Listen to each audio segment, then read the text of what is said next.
আসসালামু আলাইকুম সবাইকে। চ্যাম্পিয়ন্স ট্রফিতে বাংলাদেশের প্রথম ম্যাচে বাংলাদেশ মুখোমুখি হচ্ছে ভারতের। এই ম্যাচে বাংলাদেশের প্লেইং 11 কী হওয়া উচিত সেটা নিয়ে আজকে আলোচনা করব। ওপেনিংয়ে অবশ্যই সৌম্য সরকার এবং তানজিদ হাসান তামিম এই দুজনেই ফিক্স থাকছে। ফার্স্ট ডাউনে নাজমুল হাসান শান্ত।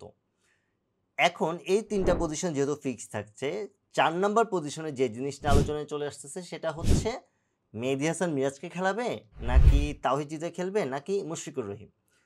স্বভাবতই যেহেতু মেহেদী হাসান মিরাজকে একটু উপরে প্রমোট করা হচ্ছে, স্বাভাবিকভাবে এটা বলা যায় এই পজিশনটাতে মেহেদী হাসান মিরাজের খেলার চান্স অনেক বেশি।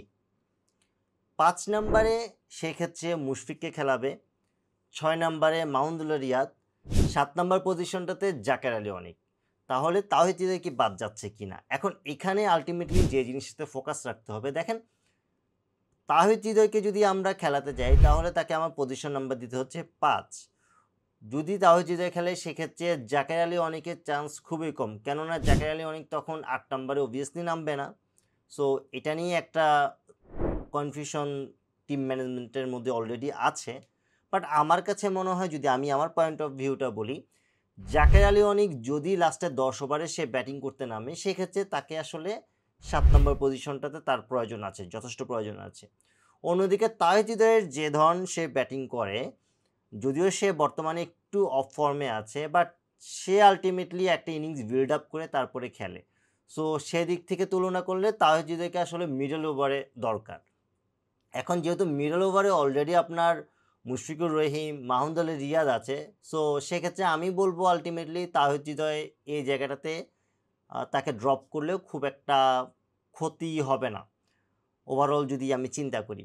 অন্যদিকে 8 নম্বর পজিশনটাতে আলটিমেটলি রিশাদই খেলছে, 9, 10, 11 এখানে তিনটা পেসার কাকে কাকে নিচ্ছে সেটা হচ্ছে একটা টাফ কল হতে যাচ্ছে, কেননা তানজিম হাসান সাকিব, সাথে তাসকিন এবং মুস্তাফিজ, এই তিনজনকে যদি আমি রাখতে যাই তাহলে নাহিদ রানাকে কি আমি রাখছি না, সেটা নিয়ে আমাকে অবশ্যই চিন্তা করতে হচ্ছে।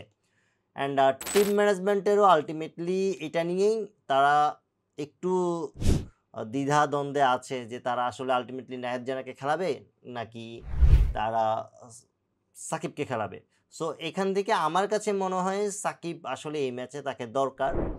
অ্যান্ড মুস্তাফিজকেও আসলে আপনি বসিয়ে রাখতে পারবেন না, যদিও মুস্তাফিজকে নিয়ে আসলে একটু কনফিউশন রয়েছে সে আসলে কতটুকু পারফর্ম করতে পারবে। বাট যেহেতু আপনার সাথে ভারতের খেলা হচ্ছে, সো এত বড় একটা বিগ ম্যাচে আপনি আলটিমেটলি মুস্তাফিজকে বসাবেন কিনা সেটা একটা টাফ কল। বাট আমি ওভারঅল চিন্তা করলে, সবার পারফরমেন্স চিন্তা করলে, আমি তাসকিন, সাকিব এবং মুস্তাফিজকে খেলাবো। সো ওভারঅল টিমটা হচ্ছে আমার 3জন পেসার থাকছে। সৌম্য যদি বোলিং করে সেক্ষেত্রে 4 নাম্বার পেসার হিসেবে, পার্ট টাইমার হিসেবে সে বল করতে পারবে। দেন রিশাদ, লেগ স্পিনার আমার একজন লাগবেই। দেন মেহেদী হাসান মিরাজ আছে। বাট এই দলটাতে আসলে সমস্যায় যেখানে পড়বে সেখানে হচ্ছে কোনো লেফট হ্যান্ডি বলার নেই আমার। বাঁহাতি একজন বলার অবশ্যই দরকার ছিল, সেই জায়গা থেকে আলটিমেটলি 3জন পেসার খেলাবে কিনা সেটা নিয়েও ম্যানেজমেন্ট একটু চিন্তা করতে পারে। কারণ নাসুমকে যদি খেলায় সেক্ষেত্রে আপনি দেখেন ইন্ডিয়ার ব্যাটিং লাইন আপটা যদি আগে চিন্তা করেন, ইন্ডিয়ার ব্যাটিং লাইন আপে ওপেনিংয়ে আপনার আলটিমেটলি থাকছে রোহিত শর্মা এবং শুভম গিল। সো এরপরে তাদের সাথে থাকছে তারা বিরাট কোহলি ফার্স্ট ডাউনে আছে, দেন KL রাহুল আছে, হার্দিক পান্ডিয়া আছে। সো প্রথম 5-6 জনে আলটিমেটলি সবাই ডানহাতি ব্যাটসম্যান। সো এই জায়গা থেকে আলটিমেটলি একটা বাঁহাতি বলার অবশ্যই দরকার। সো এটা নিয়েও আলটিমেটলি টিম ম্যানেজমেন্ট একটু চিন্তা করতে হবে তারা আসলে বাঁহাতি বলার নাসুমকে খেলাবে কিনা। কন্ডিশন অনুযায়ী অবশ্যই খেলানো উচিত, সে জায়গায় যদি তাকে খেলাতে হয় আমাকে তাহলে রিশাদকে ড্রপ দিতে হবে। সো রিশাদকে যদি আমি ড্রপ দেই সেই জায়গায় আলটিমেটলি আমি একজন লেগিকে ছাড়া ম্যাচ খেলতেছি, সেটা একটু টাফ কল হচ্ছে। আবার আমি যদি একজন পেসার ড্রপ দিই সেটাও আমার চিন্তার বিষয়। সো এই জায়গা থেকে টিম ম্যানেজমেন্টকে আসলে ডিসিশন নিতে হবে তারা শেষ পর্যন্ত কাকে খেলাবে। যদি নাসুমকে খেলায় সে জায়গায় আমার মতে নাসুমকে আলটিমেটলি একজন পেসারের জায়গায় খেলাতে হবে, এছাড়া খুব একটা চান্স নেই। সে জায়গায় সৌম্যের উপরে একটা ভালো একটা প্রেশার পড়বে, কারণ সৌম্যকে তখন 5-6 ওভার করে দিতে হতে পারে। অ্যান্ড মেহেদী হাসান মিরাজ আলটিমেটলি তাকে 10 ওভার পুরোটাই করতে হবে।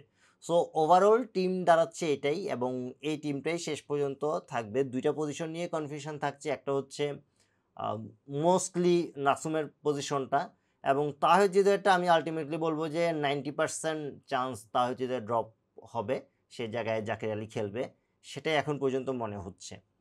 আপনার মতে বাংলাদেশের প্লেইং 11 কি হওয়া উচিত অবশ্যই কমেন্ট করে জানাবেন। ভিডিওটি ভালো লাগলে লাইক, কমেন্ট, শেয়ার এবং সাবস্ক্রাইব করে পাশে থাকবেন। আল্লাহ হাফেজ।